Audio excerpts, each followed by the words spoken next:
इन press conference में पूछे गए कुछ सवालों के जवाब ऐसे थे जो विवादों के घेरे में आ गए। उन सवालों के जवाब जब गौतम गंभीर ने और अजीत अगरकर ने दिए तो बाद में उन सवालों पर टिप्पणियां होने लगी कि इसका कारण तो बताइए।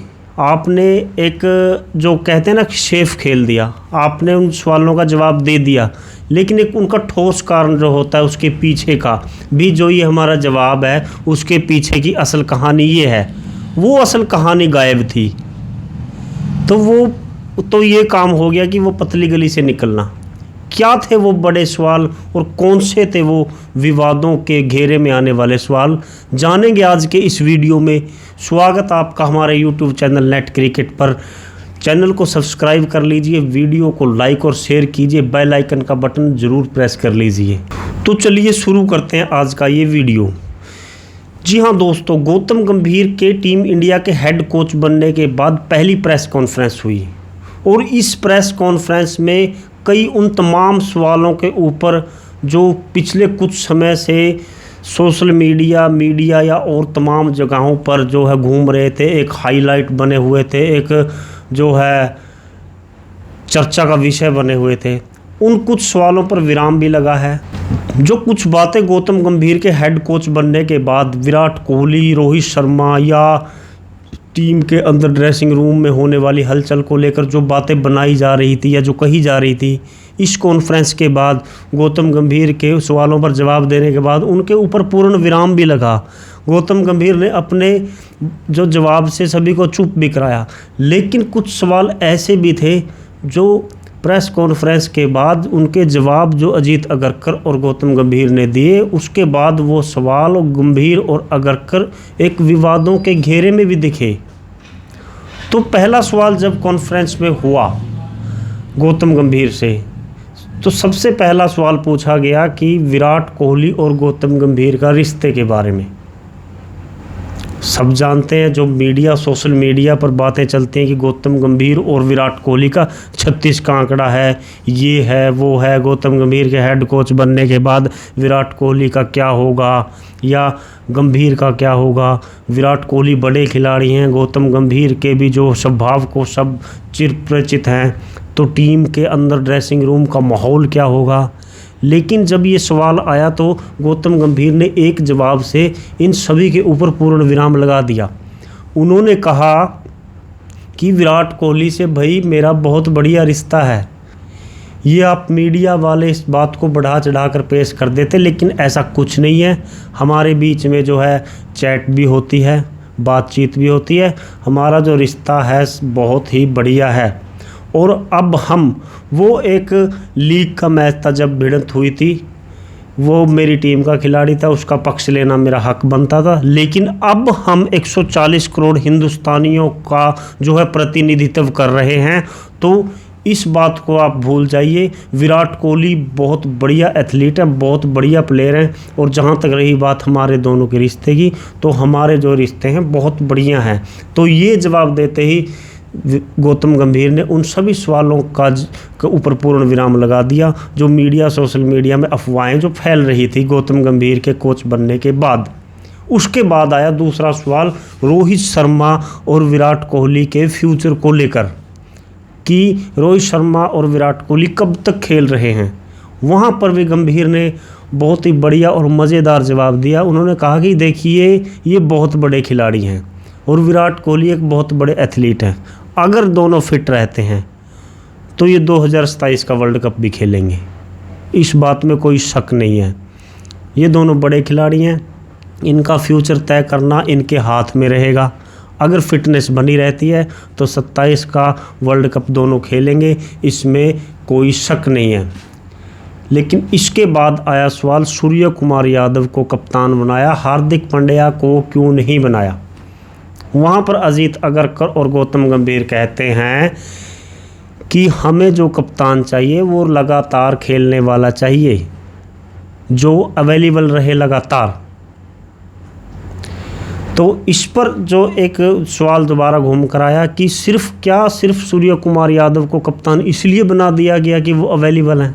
क्या कप्तान में सिर्फ यही क्वालिटी होनी चाहिए कि वो बंदा लगातार खेलने के लिए अवेलेबल है, कप्तान बना दो।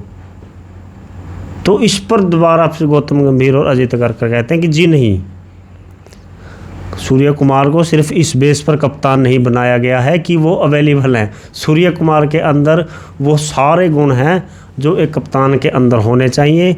और T20 का जो बागडोर है सूर्य कुमार के हाथ में दी गई है, ये बहुत कुछ सोच समझ कर दी गई है। वो जो रिव्यू लिया जाता है, ड्रेसिंग रूम से फीडबैक आता है, वो सब कुछ लिया गया है। और ये बात रातों रात नहीं हुई है कि रातों रात सूर्य कुमार यादव के नाम लिया गया और उसको कप्तान हुआ। ये टीम जब USA और वेस्ट इंडीज़ में भारतीय टीम विश्व कप खेल रही थी, वहाँ पर ये जो चर्चाएं चली थी, उसके बाद ही ये जो फैसला लिया गया है कि सूर्य कुमार को T20 का कप्तान बना दिया जाएगा। हालांकि हार्दिक पांड्या एक बढ़िया प्लेयर हैं, वो टीम के साथ रहेंगे, लेकिन हार्दिक पांड्या को कप्तान ना बनाने का कारण सिर्फ इतना है कि वो एक इशू चलता रहता है उनके साथ इंजरीज़ का या कोई और चीज़ लेकर मसले, वो कई बार अवेलेबल नहीं रहते। लेकिन हार्दिक पांड्या एक बढ़िया प्लेयर हैं। हार्दिक पांड्या टीम को जो बैलेंस देते हैं, अभी तक उनका कोई तोड़ भारतीय टीम के पास नहीं है। इसमें कोई शक नहीं है कि हार्दिक पांड्या भारतीय टीम के साथ जुड़े रहेंगे और वो भारतीय टीम की रीढ़ की हड्डी हैं। इसके बाद आता है विवादों में उलझने वाला सवाल, विवादों के घेरे में आने वाला सवाल कि भाई अभिषेक शर्मा और संजू सैमसन क्यों नहीं है टीम में। इस पर देखिए जवाब क्या आता है गौतम गंभीर और अजीत अगरकर का। वो कहते हैं भी देखिए 15 को ही खिला सकते हैं। और ये उदाहरण आप रिंकू सिंह से ले लीजिए। वर्ल्ड कप से पहले रिंकू सिंह का जो परफॉर्मेंस था वो फर्स्ट क्लास था, शानदार था, लेकिन फिर भी उनको जो है वर्ल्ड कप की टीम में नहीं चुना गया क्योंकि हम 15 को ही लेकर जा सकते हैं। यहाँ पर जवाब ख़त्म। लेकिन प्रेस कॉन्फ्रेंस के बाद जो ये सवाल है ये विवादों के घेरे में आ गया कि मान लिया कि आप 15 ही लेके जा सकते हैं, लेकिन वो 15 लेके जो आप जा रहे हैं, आप उनको क्यों नहीं लेकर जा रहे जिन्होंने हाल ही में परफॉर्मेंस दिया है। वो तो किस्मत ठीक कि भारतीय टीम विश्व कप जीत गई, विश्व कप चैंपियन बन गई, वरना अगर ऊंच नीच होती जो कि फाइनल के अंत में अगर लग रहा था तो ये जो चीज़ें दब कर रह गई ये बाहर आती। क्योंकि पूरे विश्व कप में रिंकू सिंह की कमी जो भारतीय टीम को वो खली है, वो आप इस बात से इनकार नहीं कर सकते क्योंकि शिवम दुबे ने ऐसी कोई ख़ास बल्लेबाजी उस स्पोर्ट पे आके नहीं की थी। तो जो आपने उदाहरण दिया है रिंकू सिंह को बाहर रखने का, ये आपने सरासर गलत दिया है। और उसके बाद अभिषेक शर्मा, संजू सैमसन दोनों बढ़िया परफॉर्मेंस करके आए थे, आपने उनको बाहर बिठा दिया। और शुभमन गिल को वाइस कैप्टन बनाने के ऊपर बात हुई। शुभमन गिल का परफॉर्मेंस भी उतना बढ़िया नहीं रहा था, आप उनको लंबे समय के लिए देख रहे हैं, अच्छी बात है। तीनों फॉर्मेट का प्लेयर बता रहे हैं, ये अच्छी बात है। लेकिन ऋतुराज गायकवाड़ भी बढ़िया प्लेयर हैं और तीनों फॉर्मेट में फिट होने वाले प्लेयर हैं। ये इस सवाल पर भी जो है ये जवाब जब गंभीर और अगरकर ने दिया तो ये विवादों के घेरे में था कि परफॉर्मेंस तो संजू सैमसन ने भी की है और संजू सैमसन भी तीनों फॉर्मेट्स का प्लेयर तो है। लेकिन अगर आप परफॉर्मेंस के बल पर खिलाड़ी को टीम में नहीं जगह दे रहे तो आप किस बेस पर खिलाड़ी को टीम में जगह दे रहे हैं? कौन सा ऐसा कारण है आप इस खिलाड़ी को बाहर बिठा रहे हैं? या वो कारण है कि आपको इस फलाने खिलाड़ी की शक्ल पसंद नहीं है, उसका ये पसंद नहीं है, उसका वो पसंद नहीं है? कहीं ये से इससे ये जो आपने जवाब दिया है इसको देखकर तो यही लगता है। और अंत में फिर टेस्ट और ओडीआई को लेकर जब कहा गया कि संजू सैमसन को अभी इंतज़ार करना पड़ेगा, उनकी टीम में जगह नहीं बन रही, सबसे बड़ा विवादों के घेरे में आ गया ये सवाल कि सिर्फ संजू सैमसन की ही जगह क्यों नहीं बन रही। आप कह रहे हैं कि ऋषभ पंत आ गए हैं, केएल राहुल भी अवेलेबल हैं, इसलिए संजू सैमसन की जगह नहीं बन रही। क्या आपको संजू सैमसन की शक्ल पसंद नहीं है या संजू सैमसन के साथ आपका कोई और 36 का आंकड़ा है? सिर्फ संजू सैमसन ही ऐसे क्यों है जिसकी जगह नहीं बन रही है? पहले भी तो भारतीय टीम में 2-2, 3-3 विकेट कीपर खेलते हैं, तो संजू सैमसन की बारी में ही ऐसा क्यों? तो क्या ये संजू सैमसन के लिए ये जो खबर आई है इंतज़ार करने वाली, ये इंतज़ार एक मीठी गोली है। क्या यहाँ से संजू सैमसन के जो कैरियर पर वो तलवार लटक रही है? रविंद्र जडेजा को रेस्ट दिया गया है, लेकिन टीम सिलेक्शन के बाद जो बीसीसीआई कॉन्फ्रेंस प्रेस के सामने कहते हैं, बताते हैं खिलाड़ियों के बारे में, उस दिन वो नहीं बताया गया। उस पर गंभीर और अग्रकर कहते हैं कि जी हाँ, वो हमसे गलती हुई है, उस दिन हमें बताना चाहिए था कि रविंद्र जडेजा को ड्रॉप नहीं किया गया, रविंद्र जडेजा को रेस्ट दी गई है। इस बात पर भी जो एक्सपर्ट हैं या कुछ जो जनता कह रही है कि ये रविंद्र जडेजा के लिए सिर्फ मीठी गोली है। ये सिर्फ जो रेस्ट का नाम है, ये जडेजा के लिए मीठी गोली है। अब हमें शायद ही रविंद्र जडेजा टीम में दिखेंगे।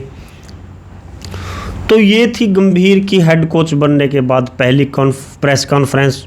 इसके अंदर जो सवाल जवाब हुए हैं, विराट कोहली और गंभीर के रिश्ते को लेकर जो सवाल हुआ है, उस पर पूर्ण विराम लगा दिया। उन्होंने कहा कि जी बहुत अच्छा है, 140 करोड़ लोगों को के देश को हम भारत को प्रतिनिधित्व कर रहे हैं और ये छोटी छोटी बातें महत्व नहीं रखती। जी बहुत बढ़िया है। रोहित शर्मा और विराट कोहली कब तक खेलेंगे? बड़े खिलाड़ी हैं, फिटनेस रहती है तो 27 भी खेलेंगे। ये भी बड़ा मज़ेदार था।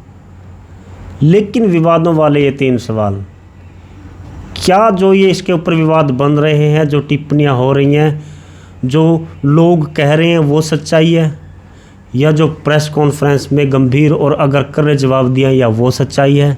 ये तो बताएगा आने वाला टाइम ही। आज के वीडियो में बस इतना ही। आप बने रहें हमारे यूट्यूब चैनल नेट क्रिकेट के साथ।